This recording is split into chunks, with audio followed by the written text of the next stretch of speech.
Hello everyone, আজকে আমাদের চ্যালেঞ্জের প্রথম দিন। ক্যামেরা অ্যাঙ্গেলটা একটু পরিবর্তন হয়েছে, কারণ ম্যাক্সিমামই শর্টস আকারে দেখেন এবং ভিডিওগুলো বেশি বড় করব না। তো আজকের প্রথম টপিকস, প্রথম দিন, সেটা হচ্ছে ইনফ্লেশন বা মুদ্রাস্ফীতি। তো সেটা সম্পর্কে আমরা কিছু জ্ঞান অর্জন করি, চলুন। ডে ওয়ান টপিকস মুদ্রাস্ফীতি। তো মুদ্রাস্ফীতি বা ইনফ্লেশন বলতে আসলে কী বোঝায়?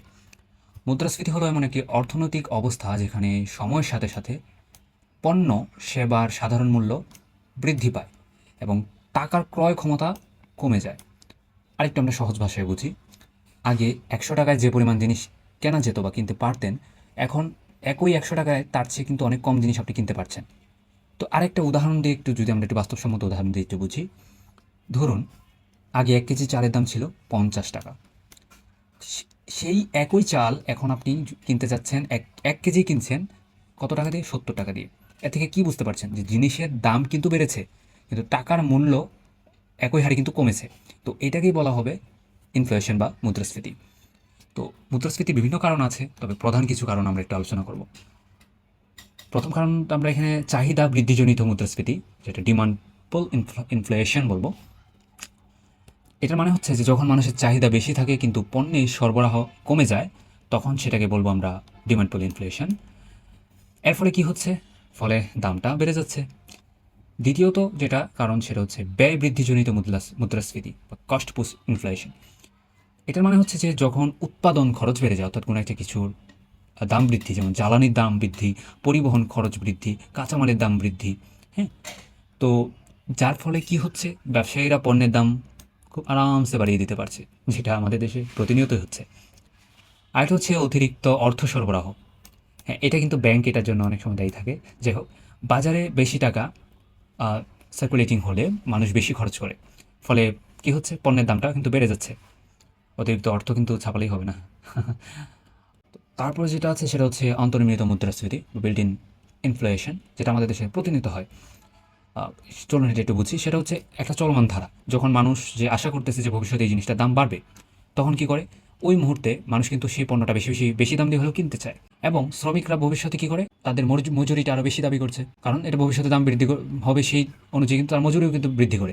বেশি মজুরি দিয়ে উৎপাদন যদি করা হয়, তাহলে কিন্তু উৎপাদন খরচও অটোমেটিক বেড়ে যাচ্ছে।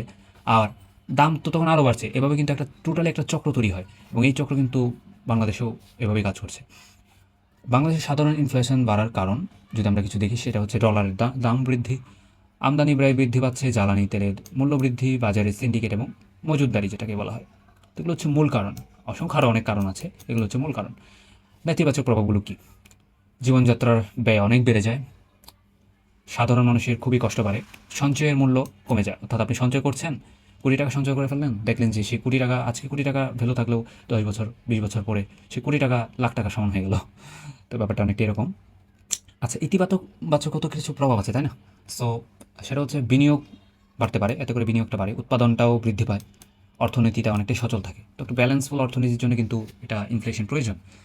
সো এখানে একটা ক্যাটাগরি দেওয়া আছে যে 2 থেকে 3% যদি ইনফ্লেশন হার হয়, পার্সেন্টেজ, তো এটাকে বলা হয় ক্রিপিং ইনফ্লেশন। এটা এটার ক্রিপিং ইনফ্লেশনটা কী তাহলে? তো স্বাস্থ্যকর, ভালো বলে মনে করা হয়, মানে অর্থনীতির জন্য এটা স্বাস্থ্যকর এবং এটা ভালো বলে মনে করা হয় এবং অর্থনীতির চাঙ্গা ভাবটাকে নির্দেশ করে। তারপর আছে মধ্যম, যেটা 3 থেকে 10%। ওয়ার্কিং ইনফ্লেশন, অর্থনীতির জন্য এটা একটু বিপজ্জনক। কী হয়? মানুষ টাকা জমিয়ে না রেখে পণ্য কিনতে শুরু করে দেয়। তারপরে হচ্ছে উচ্চ, যেটা 100 থেকে 100%, 10-10-এর উপরে আর কি, 10%-এর উপরে, 100% হয় না, বা গ্যালোপিং ইনফ্লেশন বলে। এটা খুবই বিপজ্জনক। অর্থনীতি টোটালি অস্থির হয়ে পড়ে, মানুষ দ্রুত টাকা খরচ করে ফেলে। তারপরে আছে অত্যাধিক মাত্রার যে হারটা, সেটা হচ্ছে যদি একদম 100 ছুঁই ছুঁই অবস্থা হয়ে যায়, হাইপার ইনফ্লেশন বলা হয়। টোটালি অর্থনীতি ধসে পড়ে, টাকা প্রায় কোনো মূল্যই থাকে না বলা যায়। যেমন এক্সাম্পল হিসেবে জিম্বাবুয়ে, ভেনেজুয়েলা। রিসেন্ট চিন্তা করেন কয়েক বছরের ভিতর, তাহলে তো শ্রীলঙ্কার অবস্থা তো দেখেছেন। সো আমরা একটু কুইক রিভিশনে যাই। কী পড়লাম? ইনফ্লেশন আসলে তাহলে শর্টকাট আমরা মনে রাখতে পারি যে এটাই, যে দাম বৃদ্ধি, টাকার মূল্যটা কমে যাওয়া। প্রধান কারণ কি? ডিমান্ড, কস্ট, মানি সাপ্লাই। সো এটাই মূলত কিন্তু, এগুলোই কিন্তু প্রধান কারণ। বেশি ইনফ্লেশন মানে কি? মানুষের কষ্টটা বৃদ্ধি পাওয়া। এই পর্যন্তই আজকের ভিডিও। কতটুকু বোঝাতে পেরেছি জানি না, আমি অত্যন্ত দুঃখিত যদি আমার ভুল ত্রুটি হয়ে থাকে। আর একটাই রিকোয়েস্ট থাকবে, নতুন অবস্থায় ভিডিও বানাচ্ছি, পড়াশোনা হয় না তো কি করব, যেন পড়াশোনা হয়, যেটাতে ভালো বোধ করি সেভাবেই চলি আর কি। সেই জন্যই মূলত এই চ্যালেঞ্জ ভিডিও, এবং আশা করছি আপনারা আমার সাথে থাকবেন। আমিও 30 দিন নিজেকে ধরে রেখে মোটিভেশনটাকে ধরে রেখে পারবো, তাই তো? একটু উৎসাহ দিয়েন, কমেন্ট, সাবস্ক্রাইব, শেয়ার যা যা করার আর কি আপনারা কইরেন। So thank you so much. পরবর্তী ক্লাসে বা ডে 2-তে দেখা হচ্ছে কালকে।